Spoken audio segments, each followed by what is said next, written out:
నమస్తే, welcome to of the record. ఆయన fire brand leader. ఇంటి నుంచి కాలు బయట పెట్టారంటే వేలాది మంది ఫాలోయింగ్ ఉంటుంది. ఒక్క రాష్ట్రంలోనే కాదు, దాదాపు దేశంలోని 14 రాష్ట్రాల్లో ఆయనకు ఒక రేంజ్లో ఫాలోయింగ్ ఉంది. కానీ ఆయన ఆవేశం, నిగ్రహ లోపం ఆయన్నే ఇరకాటంలో పెడుతుంది. ఇంతకీ ఎవరా mass leader? Watch the story.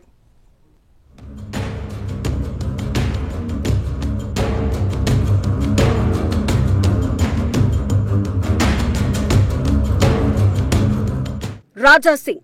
ఈ పేరు వింటేనే హిందుత్వవాదులు ఊగిపోతారు. ఆయన వెంట పరుగులు పెడతారు. ఇక బీజేపీలో కూడా ఆయనకు రేంజ్ ఫాలోయింగ్ ఉంది.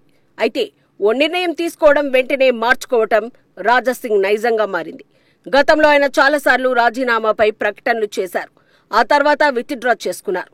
ఇలాంటి ఎపిసోడ్స్ రాజా సింగ్ విషయంలో చాలా సార్లు జరిగాయి.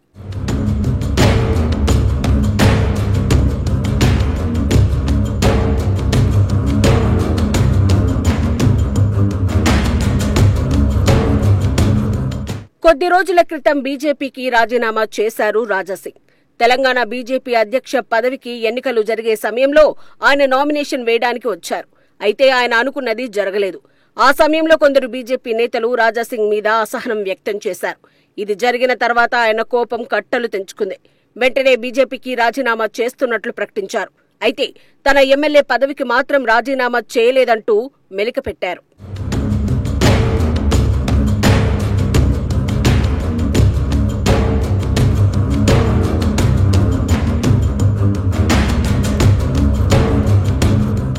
గతంలో కూడా రాజా సింగ్ పలుమార్లు రాజీనామా చేశారు.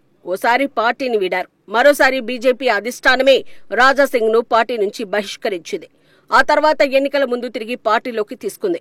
రాజా సింగ్ విషయంలో బీజేపీ విషయంలో రాజా సింగ్ ఇలా ఒకరి మీదొకరు వంతుల వారీగా నిర్ణయాలు మార్చుకోవడం అలవాటుగా మారింది. దీనికి చాలా కారణాలు ఉన్నాయి. రాజా సింగ్ మీద సీరియస్ యాక్షన్ తీసుకుంటే బీజేపీకి దెబ్బ మీద దెబ్బ పడుతుంది. ఎందుకంటారా? రాజా సింగ్ ఫాలోయింగ్ అలాంటిది మరి.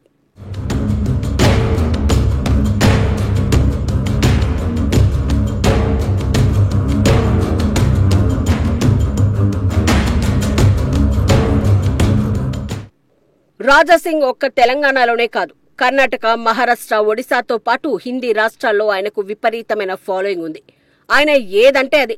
ఇక హిందుత్వవాదుల విషయంలో అయితే రాజా సింగ్ పేరు వింటేనే ఊగిపోతారు. ఆయన ఏ రాష్ట్రంలో మాట్లాడినా వేలాది మంది జనం వస్తారు. ఇక ఆయన డైలాగ్ చెప్తే వెర్రి కేకలు వేస్తారు.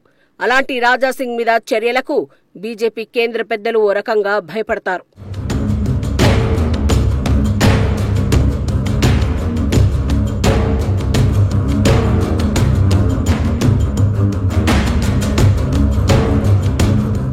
అంతేకాదు, రాజా సింగ్ లోధి రాజ్పుట్ వర్గానికి చెందిన క్షత్రియుడు. ఈ సామాజిక వర్గం గుజరాత్, రాజస్థాన్, మహారాష్ట్ర, మధ్యప్రదేశ్, బీహార్, ఉత్తరప్రదేశ్ రాష్ట్రాల్లో బలంగా ఉంది. యూపీలో అయితే 32 పార్లమెంట్ సీట్లలో డిసైడింగ్ ఫ్యాక్టర్.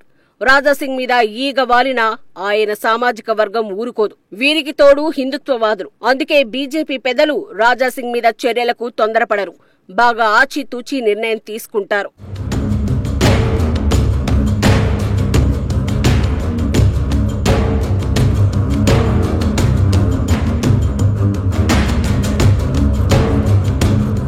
ఇక తాజా ఎపిసోడ్ విషయంలో రాజా సింగ్ చెప్పిన మాటలు బీజేపీ పెద్దల అమాయకత్వాన్ని బయటపడుతున్నాయి. తాను కేవలం బీజేపీకి మాత్రమే రాజీనామా చేశానని, ఎమ్మెల్యే పదవికి మాత్రం కాదన్నారు రాజా సింగ్. అలాగే తాను కొన్ని తప్పులు చేసినట్లు చెప్పిన ఆయన సోషల్ మీడియా కూడా మరిన్ని తప్పులు చేసినట్లు చెప్పుకొచ్చారు. ఇక బీజేపీ పిలిస్తే తాను మళ్లీ పార్టీలోకి వస్తానని చెప్పుకొచ్చారు రాజా సింగ్. ఇక్కడే కొన్ని అనుమానాలు వస్తున్నాయి. ఎందుకంటే ప్రస్తుతం తెలంగాణ బీజేపీ అధ్యక్షుడు రామచంద్రరావు మీద అలిగి వెళ్లారు రాజా సింగ్. అలాంటి వ్యక్తిని పార్టీలోకి బీజేపీ పెద్దలు తీసుకొస్తే రామచంద్రరావుకు విలువ ఉండదు. అందుకే సంఘ్ పరివార్ పెద్దలు ఓ చిన్న గేమ్ ఆడారట.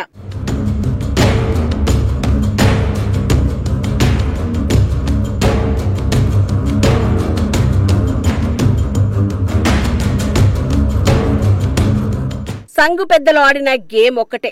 దాని పేరు ఉభయ కుశలోపరి. అదేమంటే రాజా సింగ్ స్వయాన తనను పార్టీలోకి వస్తానంటూ ప్రకటనలు చేయటం. అంటే తాను చేసిన తప్పును అందరి ముందు ఒప్పుకొని రామచంద్రరావుకు ఒక రకంగా క్షమాపణ చెప్పినట్లు చేయటం. దీంతో రామచంద్రరావు కూడా కూల్ అవుతారు. ఇక బీజేపీ కూడా రాజాసింగ్ తగ్గారని, తప్పు చేసినట్లు ఒప్పుకున్నారని భావించి పార్టీలోకి పిలవడం. మొత్తానికి రాజాసింగ్ విషయంలో తాజా వివాదానికి ఈ రకంగా శుభం కార్డు వేస్తున్నారు సంఘ్ పెద్దలు. ఇది అసలు సంగతి.